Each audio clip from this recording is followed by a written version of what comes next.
Halo, assalamualaikum. Berjumpa lagi dengan saya Mom Jona, seorang ibu rumah tangga.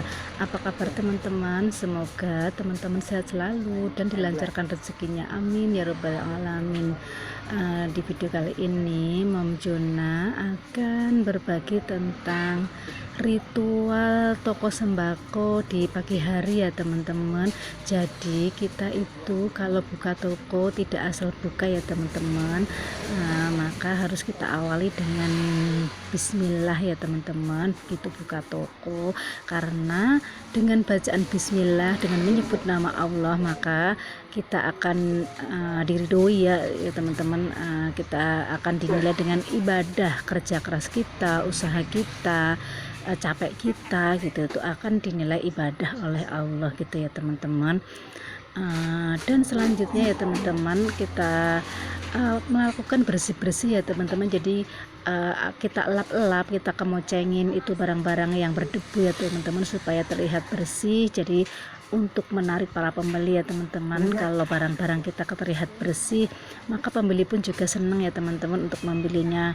Terus dalam hal memilihnya juga enak ya teman-teman, karena barangnya bersih.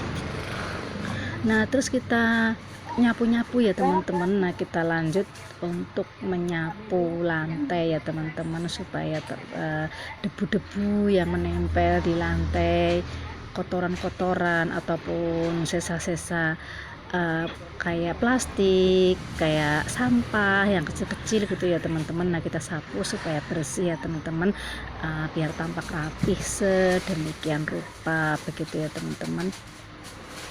Nah setelah itu kita lakukan pengepelan ya teman-teman, kita apel lantainya supaya bersih ya teman-teman. Sebenarnya tuh sebaiknya itu dilakukan sebelum buka ya teman-teman, biar tidak terganggu oleh para pembeli ya teman-teman. Jadi kita jongjon istilah Sundanya ya teman-teman ngerjainnya. Nah kalau kita udah buka baru ngerjain, memang kadang terganggu oleh para pembeli begitu ya teman, tapi ya nggak apa-apa sih. Jadi kita sambil ngisi waktu luang sambil nunggu pembeli datang, kita lakukan ritual tersebut ya teman-teman, yaitu dengan bersih-bersih, menyapu lantai, terus dan menata-nata barang-barang dagangan yang kira-kiranya nggak rapi gitu ya teman-teman. Nah terus setelah itu ya teman-teman, kita lakukan untuk menimbang-nimbang ya teman-teman. Jadi untuk membungkus-bungkus ya, seperti membungkus kacang, membungkus terigu gitu ya teman-teman. Nah kita bungkus sesuai dengan kebutuhan masyarakat di sekitar kita ya teman-teman. Misalkan masyarakat di sekitar teman-teman itu butuhnya hanya kemasan kecil-kecil, jadi teman-teman harus membungkusin dengan kemasan yang kecil-kecil ya, seperti seperempat, 1 on ataupun setengah kilo ya teman-teman. Nah sama bungkus yang kemasan 1 kilo ya teman-teman. Barangkali ada yang beli banyak, partai besar ya, biasanya untuk yang jualan lagi ya teman-teman, yang beli partai besar. Nah terus nimbangin terigu ya teman-teman. Nah terigu ini juga harus kita bungkusin dengan berbagai kemasan ya teman-teman.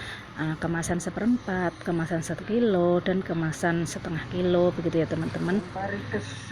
Nah terus beras ya teman-teman, kan tidak semua orang tuh belinya banyak ya teman-teman. Jadi kita tuh bisa bungkusin dengan ukuran 1 kilo ya teman-teman, tapi jarang sih yang beli setengah kilo ya teman-teman, paling minimal itu 1 kilo ya teman-teman. Jadi kita bungkusin 1 kilo, biar ketika ada yang beli itu tuh kita tuh nggak mendadak untuk nimbang ya teman-teman. Namanya juga pembeli ya teman-teman, kadang ada yang buru-buru, ada yang santai. Nah kalau kita ketemu dengan orang yang buru-buru, kalau dia suruh nunggu nimbang-nimbang, itu tuh kayaknya nggak itu ya teman-teman, kurang puas lah itu pelayanan kita ya teman-teman. Jadi kalau buru-buru tuh pengennya langsung ambil barang yang udah dikemas, kita bayar, mereka bayar, langsung mereka pulang begitu ya teman-teman. Nah terus untuk bungkus-bungkus ketumbar ya teman-teman.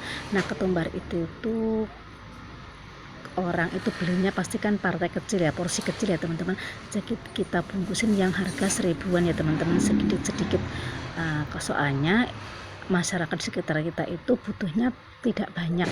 Kalau untuk masak sendiri, konsumsi sendiri tuh ya teman-teman paling 1.000 ataupun 2.000, kecuali untuk orang yang hajat ataupun orang jualan lagi. Nah itu bisa seperempat, bisa 1 on begitu ya teman-teman. Bahkan ada yang setengah kilo yang belanjanya. Terus ke ladaku ya teman-teman. Nah untuk kita bungkus-bungkus lada ini, kalau saya ya itu saya kemas kecil-kecil, harga 5.000-an ya teman-teman, jadi terjangkau ya. Jadi kalau pengen beli 10.000 berarti dapat buang bungkus, tapi kalau beli 1 bungkus itu harganya 5.000. Itu tidak saya timbang ya teman-teman, kira-kira aja, kira-kira itu ketumbak lada 1 kilo itu saya bungkus 5.000 itu ada lebihnya dari harga modal. Begitu ya teman-teman. Nah terus untuk selanjutnya yaitu nimbang-nimbang yang lain ya teman-teman, masih banyak lagi yang harus dibungkus-bungkus ya teman-teman, yang harus dikemas kecil-kecil ya teman-teman, seperti minyak, seperti aci, dan lain sebagainya teman-teman. Untuk telur ya teman-teman, kalau telur itu saya nimbangnya ngedadak ya teman-teman. Jadi ketika ada yang belanja seperempat, setengah, ataupun sekilo, bahkan 3 kilo, ada yang 5 kilo, itu tuh saya ngedadak nimbang ya teman-teman, karena telur itu rawan pecah ya teman-teman. Terus lagian kalau telur itu, kalau dia itu ditaruh dalam plastik terlalu lama, itu nanti dia itu akan berkeringat ya teman-teman, dan cepat buruk nantinya ya teman-teman. Nah terus untuk menjelang siang ya teman-teman, ketika pagi hari kita beres-beres sambil bungkus, itu kan waktu begitu cepat berlalu ya teman-teman, tahu-tahu siang aja ya teman-teman. Nanti kalau siang itu sales ya teman-teman, itu sales nanti pada datang sesuai dengan jadwal kunjungan mereka masing-masing ya teman-teman. Nah ada yang hanya sekedar order karena bayarnya cash ya teman-teman, ada yang nagih nota kemarin, terus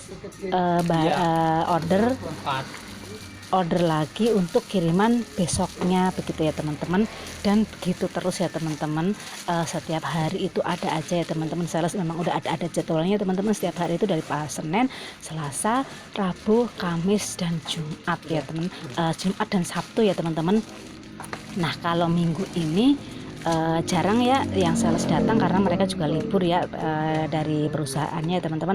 Paling itu yang dari agen-agen ya teman-teman, sales agen-agen yang bukan PT gitu ya, maksudnya teman-teman. Nah itu pasti masih ada aja yang datang gitu ya teman-teman.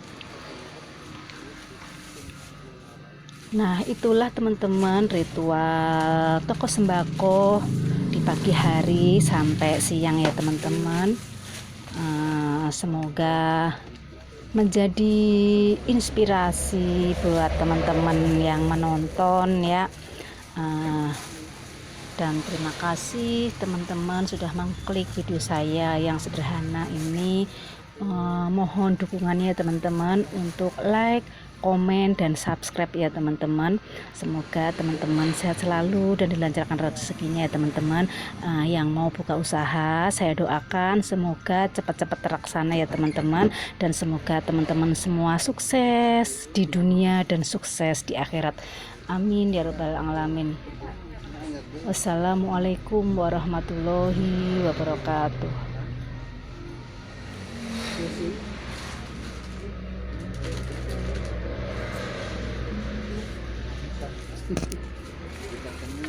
Kita